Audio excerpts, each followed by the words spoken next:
ଜୟଗୁରୁ। ଶ୍ରାବଣ ପରିକ୍ରମା ପାଇଁ ଶ୍ରୀ ଶ୍ରୀ ଆଚାର୍ଯ୍ୟ ଦେବଙ୍କର ଓଡ଼ିଆ ଅନୁବାଦ ଗାଇଡଲାଇନ୍।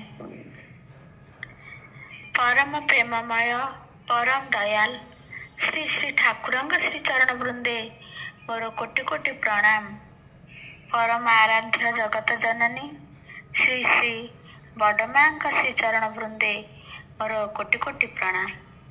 ପୂଜ୍ୟସ୍ପଦ ବଡ଼ଦାଦା ଆଚାର୍ଯ୍ୟ ଦେବଙ୍କ ଶ୍ରୀଚରଣ ବୃନ୍ଦେ ମୋର କୋଟି କୋଟି ପ୍ରଣାମ ଏବଂ ମୋର ଭିଡ଼ିଓ ଦେଖିବା ସମସ୍ତ ଇଷ୍ଟପ୍ରାଣ ଭକ୍ତିମତୀ ଭାଇ ଏବଂ ମୋର ମା ମାନଙ୍କୁ ମୋର ଅନ୍ତର ପ୍ରୀତି ଭରା ଜୟଗୁରୁ ଏବଂ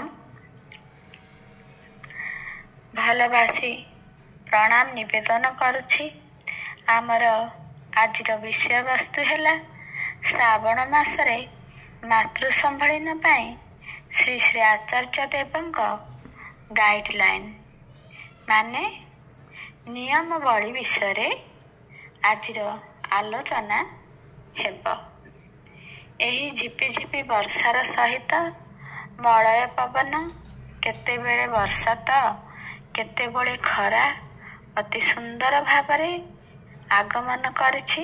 ଆମର ଶ୍ରାବଣ ମାସ 2025 ମସିହା ଶ୍ରାବଣ ମାସର ମାତୃ ସମ୍ଭାଳନୀ ଏବଂ ଶ୍ରାବଣ ପରିକ୍ରମା ଆରମ୍ଭ ହେବ ଜୁଲାଇ 17 ତାରିଖରୁ ଆରମ୍ଭ ହୋଇ ମାସ ସାରା ପ୍ରତିଦିନ ଚାଲିବ। ଏ ମାତୃ ସମ୍ଭାଳନୀ ପାଇଁ ଏହି ବର୍ଷ ନୂତନ ଗାଇଡଲାଇନ୍ ଦେବଘରୁ ଆସିଛି। ଦେବଘରୁ ଆସି ପହଞ୍ଚିଛି। ପରମ ପୂଜ୍ୟସ୍ପାଦ ଆଚାର୍ଯ୍ୟ ଦେବ ଏହି ଗାଇଡଲାଇନ୍ ନିଜେ ହିଁ ତିଆରି କରିଛନ୍ତି।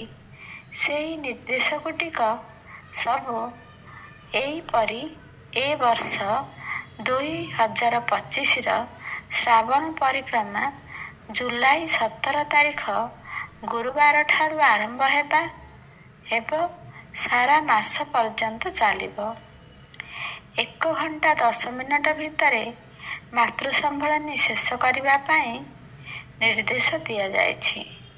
ପ୍ରଥମେ ପ୍ରାର୍ଥନା ଆରମ୍ଭ କରାଯିବ। ନାମ ଜପ ସମାପ୍ତ ପରେ ସତ୍ୟାନୁସରଣ ଓ ନାରୀର ନୀତି ପାଠ କରାଯିବ।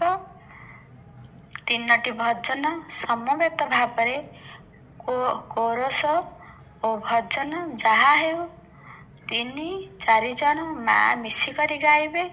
କୌଣସି ଏକ ଏବଂ ସିଙ୍ଗଲରେ ଭଜନ ଗାଇବେ ନାହିଁ। କେବଳ 3ଟି ଭଜନ ହେବ। 3ଟି ଭଜନ ମଧ୍ୟରୁ 2ଟି ଠାକୁରଙ୍କ, ଗୋଟିଏ ବଡ଼ ମାଙ୍କର ଉପରେ ଭଜନ ଗାଇବେ।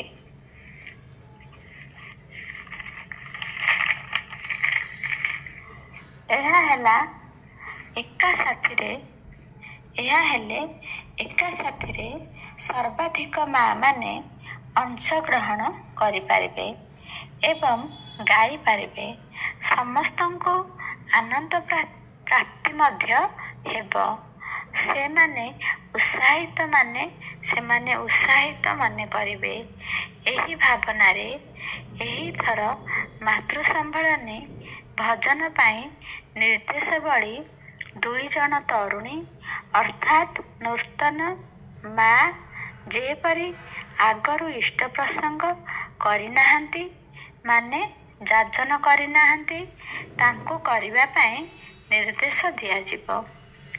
ନୂଆ କରି ଦୀକ୍ଷା ନେଇଛନ୍ତି, କେବେ ବି ଯାଜନ ଓ ଭଜନ ଗାଇନାହାନ୍ତି ଛୋଟ ଝିଅଙ୍କୁ ଅଧିକାର ଦିଆଯିବ।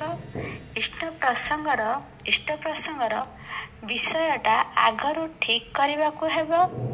ଅର୍ଥାତ୍ ଆଗାମୀକାଲି ମାତୃ ସମ୍ଭାଳନୀରେ କେଉଁ ବିଷୟ ଉପରେ ଯାଜନ କରାଯିବ ତାହା ସୂଚନା ଦିଆଯିବ। ଆଗରୁ ଜାଣିଲେ ସେମାନେ ଆସନ୍ତା କାଲି ପାଇଁ ପ୍ରସ୍ତୁତ ହୋଇଯିବେ। କୁମାରୀ ଜୀବନର ଠାକୁରଙ୍କ ବାଣୀର ପ୍ରାସଙ୍ଗିକତା ଦେଖନ୍ତୁ। ଶ୍ରୀ ଶ୍ରୀ ଆଚାର୍ଯ୍ୟ ଦେବ ଇଷ୍ଟ ପ୍ରସଙ୍ଗରେ ଯାହା ଆଲୋଚନା କରାଯିବ ତାହା ବି କହିଦେଇଛନ୍ତି। ଆଗକୁ ନିର୍ଦ୍ଦିଷ୍ଟ ମା'ମାନଙ୍କୁ ବିଷୟ କହି ପ୍ରସ୍ତୁତ କରିବାକୁ ପଡ଼ିବ, ଯାହାଫଳରେ ଦୀକ୍ଷାପୂର୍ଣ୍ଣ ଠାକୁରଙ୍କର ଭାବନା ଅନୁଯାୟୀ ଆଲୋଚନା କରିବାକୁ ପଡ଼ିବ।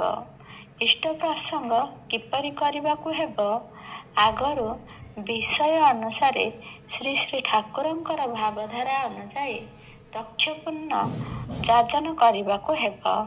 ନୂତନ ଓ ତରୁଣୀ ମା'ମାନଙ୍କୁ ଯୋଗ୍ୟ କରି ତୋଳିବା ଏବଂ ଠାକୁରଙ୍କ ବହିଗୁଡ଼ିକ ଭଲ ଭାବରେ ପଢ଼ି ସ୍ୱଚ୍ଛ ଧାରଣା ପ୍ରସ୍ତୁତ କରି ତାହା ସମସ୍ତଙ୍କ ମଧ୍ୟରେ ବାଣ୍ଟିବା ପାଇଁ ଏହି ପଦକ୍ଷେପ। ତରୁଣୀମାନେ କିପରି ଶ୍ରୀ ଶ୍ରୀ ଠାକୁରଙ୍କ ବହି ପଢ଼ି ଅନେକ କଥା ଜାଣି ଶିଖି ନିଜର ଜୀବନ ଶାନ୍ତି ଶୃଙ୍ଖଳିତ କରିପାରିବେ, ସେଥିପାଇଁ ଏହି ପଦକ୍ଷେପ। ତରୁଣୀ ବୟସରେ କୁମାରୀମାନଙ୍କର ମଧ୍ୟରେ ଠାକୁରଙ୍କର ଭାବଧାରା ସଞ୍ଚାରିତ ନ ହେଲେ ସେମାନଙ୍କର ଜୀବନ ପ୍ରତି ବିପଦ। ଯେଉଁ 2 ଜଣ ଇଷ୍ଟ ପ୍ରସଙ୍ଗ କରିବେ ତାଙ୍କର ସମୟ 15ରୁ 20 ମିନିଟ ରହିବା ଉଚିତ। ଇଷ୍ଟ ପ୍ରସଙ୍ଗ ପରେ ଗୋଟିଏ ସମବେତ କୀର୍ତ୍ତନ କରାଯିବ। ତାପରେ ଜୟ ରାଧେ ରାଧେ କୀର୍ତ୍ତନ ଧ୍ୱନି ଦେଇ ମାତୃସମ୍ଭଳନୀକୁ ବିରାମ ଦିଆଯିବ।